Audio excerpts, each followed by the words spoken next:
Hello movie lover, कैसे हैं आप सब। तो दोस्तों आज की मूवी बहुत ही इंटरेस्टिंग होने वाली है।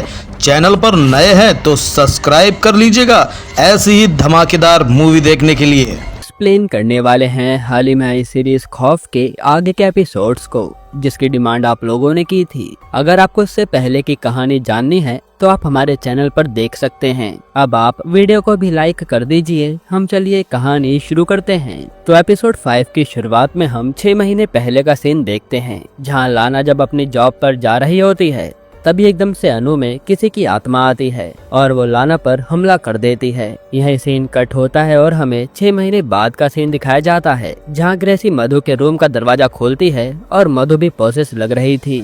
इसके बाद हम सोहिनी को देखते हैं, जिसे मधु की कंडीशन के बारे में पता चला था, तो वो उसे अपने साथ ले जाने आई थी। वहीं ग्रेसी सोहिनी से कहती है कि ऊपर 4 लड़कियां भी रहती हैं, वो कभी हॉस्टल छोड़कर नहीं जाती, पता नहीं क्या चक्कर है। इसके बाद सोहिनी मधु को अपने साथ ले जा लेती है। फिर लाना के पास हकीम आता है तो लाना उसे बताती है कि वो लड़की तो यहाँ से चली गई है, अब आपका काम कैसे होगा। इस पर हकीम कहता है कि आधा काम हो चुका है और बाकी जब वो लड़की वापस आएगी तो उसे दवाई पिला देना, मैं सब देख लूंगा। जिस पर लाना मान जाती है। साथ ही हकीम उससे आत्मा के बारे में पूछता है कि बताओ मुझे किसकी आत्मा है उस कमरे में। तब लाना उसे एक नाम बताती है जो हमें आगे पता चलेगा, यानी कि लाना सब कुछ जानती है। इधर आज मधु का सोहिनी काफी अच्छे से ख्याल रखती है और उसके जख्मों की मरहम पट्टी भी करती है। फिर सोहिनी अपने रूम में जाकर कुछ सोचती है और सीधा ग्रेसी को कॉल करके कहती है कि मैं उन बाकी लड़कियों की मदद करना चाहती हूँ। शायद उन्हें किसी बात का ट्रॉमा है जो मैं दूर कर रहूंगी। अब रात को जब सोहिनी की बेटी सो रही होती है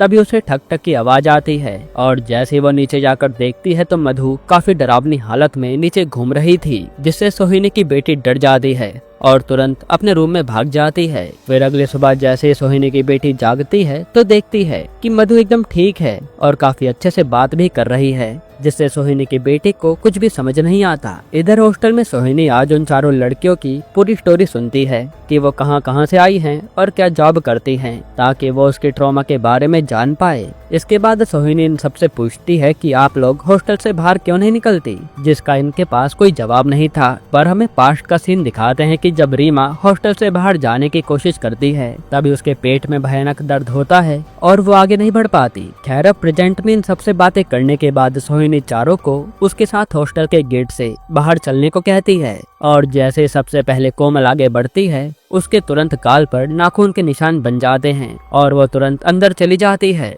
जो देखकर सोहिनी भी हैरान थी। पर वो तो भूत प्रेत में नहीं मानती थी, उसे अभी भी लग रहा था कि इन लड़कियों में किसी बात का ट्रॉमा है, इसलिए वो अपने आप को हार्म पहुंचा रही हैं। हॉस्टल से निकलते ही इधर मधु आकर अरुण से मिलती है और आज ब्रेकअप के लिए कहती है, जिस पर अरुण कहता है कि मैं तुम्हारे बिना रह नहीं पाऊंगा। ये कहते ही वो मधु को किस करने लगता है और आज ये दोनों इंटीमेट हो जाते हैं। यहाँ इलू आकर उसी हकीम से मिलती है और कहती है कि तेरे पास एक लड़की आई थी जिसकी बाद में लाश मिली, यानी तूने ही उसका खून किया होगा। अब ये बता तूने कितनी लड़कियों को मारा है। जिस पर हकीम उल्टा इलू से जीवा के बारे में पूछने लगता है और कहता है कि तेरा बेटा भी मुझसे यही सारी विद्या सीखता था और वो पैसों के बदले में मेरे लिए लाशें ठिकाने लगाने का काम करता था। जो सुनकर इलू के होश उड़ जाते हैं। यहाँ जब मधु अपने काम पर जा रही होती है तभी उसे नकुल मिलता है और उसे लिफ्ट देता है। फिर कार में वो उस रात की किस की बात करता है जो मधु को अच्छी नहीं लगती और वो कहते कि तुम्हारा दोस्त जो उस दिन पार्टी में आया था उसे देखकर मैं श्योर हो गई हूँ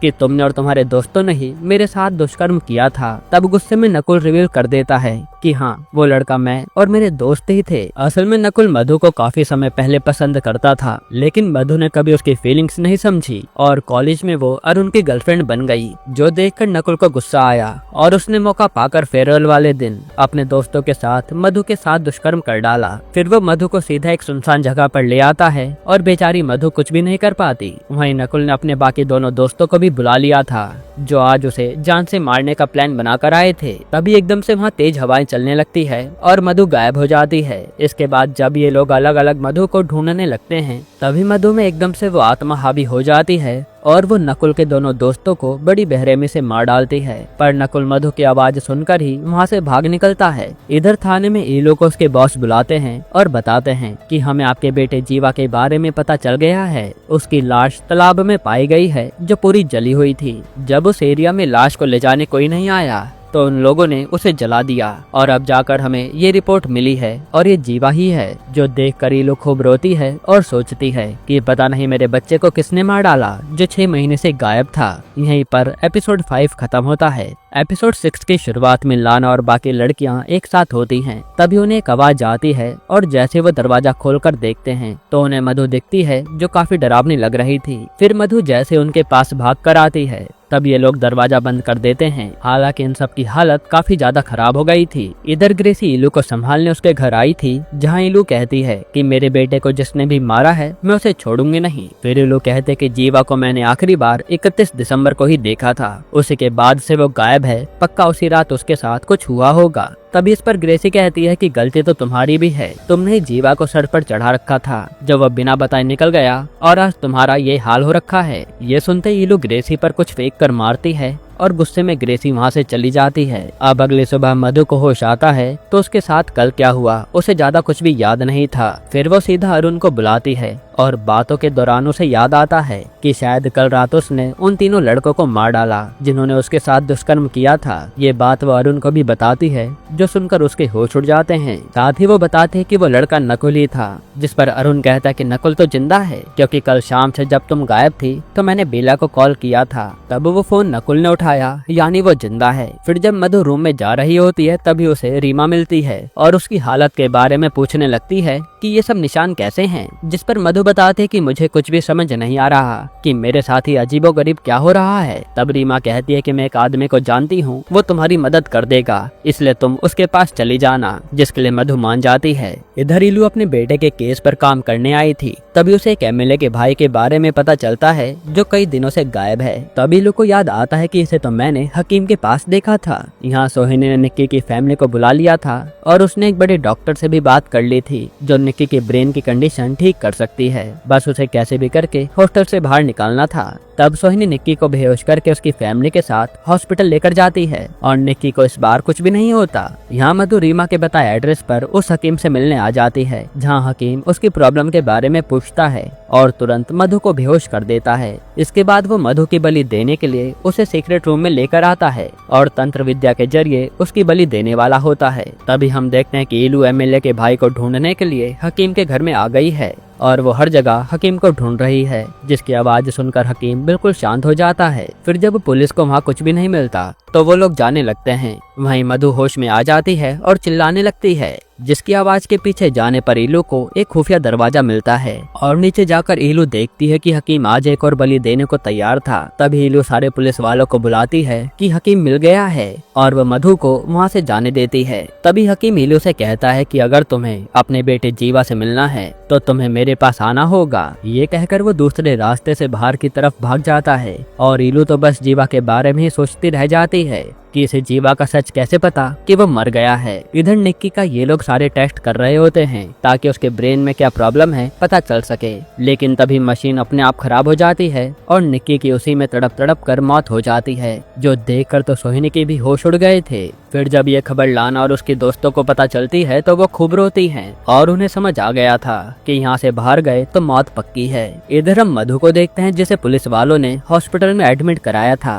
तभी वहाँ अरुण आता है और बताता है कि न्यूज पर उसी कांड की खबरें चल रही हैं, जहाँ 2 लाशें पाई गई हैं, यानी तुमने सच में कल 2 लड़कों को मार डाला और मैं उस नकुल को छोड़ूंगा नहीं। जिस पर मधु कहती है कि अभी हम कुछ भी नहीं करेंगे, बाद में देखते हैं। तभी वहाँ बेला मधु से मिलने आती है और जब अरुण नीचे सिगरेट पीने जाता है तो नकुल भी वहाँ आ जाता है, जिसे देखते ही अरुण को गुस्सा आता है और वो नकुल को मारने लगता है कि तूने ही मधु के साथ वो सब किया था ना। जिस पर नकुल भी उसे मारता है और कहता कि जा पुलिस को बता दे सब, और मैं भी बता दूंगा कि कैसे मधु ने मेरे दोस्तों को कल रात मार डाला। जो सुनकर अरुण चुप हो जाता है और तभी बेला आती है, जो कहती है कि मधु और अरुण को हम उनके रूम तक छोड़ देते हैं। फिर वो दोनों को मधु के रूम तक छोड़ते हैं और मधु जाते जाते बेला से बताती है कि उस रात तुम्हारा नकुल ही था, ये बात कंफर्म है। जो सुनकर बेला उसकी बातों पर ध्यान नहीं देती। इधर सोहिनी ग्रेसी से बात करती है कि मुझे बाकी उन तीनों लड़कियों से मिलना है सच जानने के लिए, पर ग्रेसी कहती है कि जब से निक्की मरी है उसकी फैमिली मेरे हॉस्टल पर गुस्सा है और मेरे पास हॉस्टल बंद करने का नोटिस भी आ गया है, मैं अब कुछ भी नहीं कर सकती। इधर ईलू को उसका साथी कांस्टेबल जीवा की लास्ट लोकेशन बताता है, जो कि ग्रेसी के हॉस्टल की थी। ये देखकर ईलू के होश उड़ जाते हैं वहीं ग्रेसी आज आकर लाना और बाकी लड़कियों से कहती है कि अब यहाँ से जाना तो है ही, इससे पहले मुझे सच जानना है कि तुम लोग यहाँ से जाती क्यों नहीं हो। यहीं पर एपिसोड 6 खत्म होता है। एपिसोड 7 की शुरुआत में हमें 6 महीने पहले का सीन दिखाते हैं, जहाँ जीवा हॉस्टल में पेंट का काम कर रहा था, जो ग्रेसी ने उसे कहा था और उसके बदले में वो उसे पैसे देने वाली थी। तभी हम अनु और उसकी गैंग को देखते हैं, जो आकर बचे कुचे पेंट से डिजाइन बनाने लगती हैं। उसी समय जीवा के चोट लग जाती है और अनु उसकी मरहम पट्टी करती है। हालांकि जब जीवा वहाँ से जाने लगता है तो उसकी जेब से एक लाइट गिरती है और ये देखकर ये लोग समझ जाते हैं कि हॉस्टल के गेट पर जीवा ही था, जो उन पर रोज लाइट मारा करता था। इसलिए वो गुस्से में जीवा को चाटा मार कर भगा देती हैं कि लड़कियां छेड़ते हुए शर्म नहीं आती। फिर हमें पता चलता है कि अनु हॉस्टल छोड़कर फ्लैट पर जा रही है रहने के लिए, और कल न्यू ईयर है, इसलिए वो अपनी दोस्तों से कहती है कि तुम भी फ्लैट पर चलो, वहीं पार्टी करेंगे, फिर तुम वहाँ से वापस आ जाना। जिसके बाद ये लोग फ्लैट पर जाकर पार्टी करने लगती हैं। वहीं लाना और कोमल पार्टी के लिए खाने का सामान लेने जाती हैं, तो वहाँ उन्हें कुछ लड़के छेड़ने लगते हैं, पर ये दोनों चुपचाप अनु के फ्लैट पर आ जाती हैं। यहाँ रीमा देखते हैं कि अनु का बॉयफ्रेंड अमित उसी के सामने वाले फ्लैट में रहता है और पता चलता है कि अमित के चक्कर में अनु यहाँ रहने आई थी, वो भी अमित को बिना बताए। जिस पर रीमा कहती है कि मुझे अमित सही लड़का नहीं लगता। खैर तभी वहाँ लाना और कोमल खाने का सामान ले आती हैं और ये लोग पार्टी करने लगते हैं, पर उसी वक्त दरवाजे पर कोई आता है और ये कोई और नहीं बल्कि वही लड़के थे जो लाना और कोमल को छेड़ रहे थे। यहाँ इन लड़कों के साथ इस फ्लैट के ओनर का बेटा भी था, जो लड़कियों से जिद करने लगता है कि हमें भी अपनी पार्टी में शामिल कर लो ना। लेकिन लाना मना करती है और गुस्से में वो लड़का कहता है कि अच्छा ये बता छोटी वाली लड़की का रेट क्या है, जो सुनकर सब चौंक जाते हैं कि ये कैसी बात कर रहा है। तब वो लड़का रिवील करता है कि ये छोटी लड़की यानी कोमल एक प्रोस्टिट्यूट है, जो जानकर सारी लड़कियों के होश उड़ जाते हैं और यहाँ लाना के लड़कों से बहस हो जाती है। तब वह मकान मालिक आता है और लड़का अपने डैड से बता देता है कि ये सारी लड़कियां ही धंधा करती हैं। जिसके बाद वो आदमी इन्हें अपने रूम से ही निकाल देता है। फिर ये सारी लड़कियां वापस अपने हॉस्टल पर चली जाती हैं। वहीं अनु यहाँ अमित के साथ न्यू ईयर मनाने के लिए रुकी हुई थी। तभी अनु अमित को मिलने के लिए बुलाती है और अमित को भी सोसाइटी में हुए पंगे के बारे में पता चल गया था, इसलिए वह अनु को ही डांटने लगता है कि तुमने मेरे घर के पास फ्लैट क्यों लिया, मैं समाज में ऐसे तुम्हारे साथ खुलकर नहीं रह सकता। तभी अनु अमित के हाथ में रिंग देखती है और उसे सब कुछ समझ आ जाता है। असल में आज अमित ने किसी और के साथ एंगेजमेंट कर ली थी और अमित कहता है कि मैं आगे तुम्हारे साथ नहीं रह पाऊंगा। ये सुनकर अनु का दिल टूट जाता है। फिर जब अनु वापस हॉस्टल में आ रही होती है, तभी पीछे से उस पर कोई बार बार रेड लाइट मार रहा था और ये कोई और नहीं बल्कि जीवा ही था, जिसने काफी ज्यादा ड्रिंक कर रखी थी और वो बस पंगे लेने आया था। तब अनु जो पहले से ही गुस्से में थी, वो चिल्लाकर कहती कि अगर तू एक बाप की औलाद है तो अंदर आना, मैं दूंगी आज तुझे मजा जो तू चाहता है। ये बोलकर अनु अपनी दोस्तों के पास आ जाती है, जो बोन फायर जलाकर ऊपर पार्टी कर रहे थे। तभी वहाँ जीवा आता है और नशे में अनु को किस करने लगता है। ये देखकर लड़कियां उस पर हमला कर देती हैं और यहाँ इन सब के बीच लड़ाई शुरू हो जाती है, जहाँ जीवा अकेला इन सब पर भारी पड़ रहा था और वो इन सबको खूब गालियां भी देता है। तब निक्की जीवा पर शराब की बोतल फेंक कर मारती है, जो वो पार्टी के लिए लाई थी, और तभी गुस्से में रीमा बॉनफायर की लकड़ी उस पर देकर मारती है, जिससे जीवा आग में झुलस जाता है। तब ये लोग जल्दी से उसे बुझाते हैं, लेकिन ज्यादा जलने के कारण जीवा की यहीं मौत हो जाती है और ये देखकर इनके होश उड़ जाते हैं। उसी समय वो देखते हैं कि इलू और ग्रेसी पार्टी खत्म करने के बाद हॉस्टल में आ रहे हैं। तब ये लोग जल्दी से जीवा की लाश को 333 रूम में ले जाते हैं और ग्रेसी और इलू ऊपर आकर देखने लगते हैं कि कौन कौन सी लड़कियां पार्टी कर रही हैं। यहाँ ये लड़कियां जीवा की लाश को वहीं रखे बक्से में डाल देती हैं और पता चलता है कि जीवा तो जिंदा है, लेकिन अब सच सामने आया तो ये लोग फंस जाएंगी, इसलिए वो ऐसे ही उसे उसमें बंद कर देती हैं और जीवा वहीं दम तोड़ देता है। वहीं ग्रेसी और इलो पूरा हॉस्टल घूमने के बाद वहां से ग्रेसी के रूम में चली जाती हैं, जिसके बाद हम देखते हैं कि ये लड़कियां जीवा की लाश को लेकर नदी में फेंक देती हैं। यानी ये जली हुई आत्मा जीवा की ही है, जो अपना बदला लेने आई है। अब प्रेजेंट में इलू सीधा हकीम से मिलने आती है और कहते कि मुझे मेरे बच्चे से बात करनी है। यहीं पर एपिसोड 7 खत्म होता है। एपिसोड 8 की शुरुआत में हमें पास्ट का सीन दिखाते हैं, जब जीवा की मौत के बाद अनु हॉस्टल छोड़कर कहीं जा रही थी, तभी उसे ग्रेसी ही छोड़ने जाती है। लेकिन थोड़ी दूर आते ही अनु को एकदम से जीवा दिखता है और वो कार से उतरकर भागने लगती है। तभी एक ट्रक उसे उड़ा देता है और उसकी मौत हो जाती है। अब सीन प्रेजेंट में आता है जहाँ मधु अब अरुण के साथ थी। तभी मधु एकदम से उठकर कहीं जाने लगती है, जिसे अरुण रोकने की कोशिश करता है कि इतनी रात में कहाँ जा रही हो, लेकिन मधु उल्टा अरुण को ही मार डालती है क्योंकि उसमें तो जीवा की आत्मा आ गई थी। वहीं हम हॉस्टल का सीन देखते हैं जो अब बंद होने वाला था, इसलिए लड़कियों ने हॉस्टल छोड़ दिया था और अब रीमा, लाना और कोमल फैसला करती हैं कि हम भी हॉस्टल छोड़ देंगे, फिर चाहे हमारी जान ही क्यों ना चली जाए। अब जैसे लाना सबसे पहले आगे बढ़ती है तभी रीमा के पेट में दर्द शुरू हो जाता है और उसकी डिलीवरी का टाइम आ गया था, इसलिए वो लोग उसे अंदर लेकर जाते हैं। हालांकि हॉस्टल में अभी भी कुछ लड़कियां थी जो रीमा की मदद करती हैं। फिर थोड़ी देर में वहां मधु पहुंच जाती है जिसमें जीवा की आत्मा थी और वो आते ही सबसे पहले कुछ लड़कियों को मार डालती है। तब गार्ड और ग्रेसी मिलकर मधु को पकड़ते हैं और किसी तरह से उसे बांध देते हैं क्योंकि मधु किसी के भी काबू में नहीं आ रही थी। वहीं लाना पर हकीम का फोन आता है जिसे लाना बताती है कि वो लड़की वापस हॉस्टल में आ गई है, हमें इससे बचा लीजिए। इस पर हकीम कहता है कि जो दवाई मैंने तुम्हें दी थी ना, वो सारी उस लड़की को पिला दो, इससे जीवा लड़की पर पूरा कंट्रोल पा लेगा और मैं आकर उसे अपने साथ ले जा लूंगा, जिससे तुम सबकी जान बच जाएगी। इसके बाद लाना और कोमल डर डर के मधु के पास आते हैं और जबरदस्ती उसे वो दवाई पिलाकर भाग जाते हैं। वहीं ग्रेसी रीमा के लिए एम्बुलेंस बुक करने में बिजी थी, पर कोई भी उसकी मदद के लिए नहीं आ पाता। यहाँ दवाई पीने के बाद तो मधु अपने पास्ट को याद करने लगती है और उसे बार बार जीवा भड़काई जा रहा था। एक तरह से जीवा मधु के ऊपर पूरी तरह से कंट्रोल पाना चाहता था, जो मधु करने ही नहीं दे रही थी। इधर दूसरे रूम में लाना और कोमल मिलकर रीमा की डिलीवरी कर रहे होते हैं क्योंकि वहाँ कोई हेल्प नहीं आ रही थी। तभी एकदम से वहाँ इलू आती है जो ग्रेसी पर भड़कने लगती है कि तू जानती थी कि मेरे बेटे के साथ क्या हुआ है, लेकिन तूने मुझे कभी बताया नहीं। जिस पर ग्रेसी कहते कि मुझे भी आज ही सच पता चला है। जिसके बाद इलू सीधा जीवा से मिलने आती है और उससे बात करने की कोशिश करती है। वहीं इलू की कार में ही हकीम भी हॉस्टल तक पहुंच गया था और जैसे वो ऊपर चढ़ने लगता है तो ग्रेसी गुस्से में हकीम को ही मारने लगती है कि ये सब तूने ही किया होगा। तब हकीम उल्टा ग्रेसी को मारकर नीचे फेंक देता है और ग्रेसी की मौत हो जाती है। उसी समय रीमा एक बच्ची को जन्म देती है जिससे लाना और कोमल बहुत खुश हो जाते हैं। तभी हम देखते हैं कि मधु पर जीवा ने पूरी तरह से कंट्रोल पा लिया है और पूरे हॉस्टल पर जीवा का कहर बरस जाता है, जिसके कारण धक्का लगने से इलू एक लकड़ी से टकराती है और वहीं उसकी मौत हो जाती है।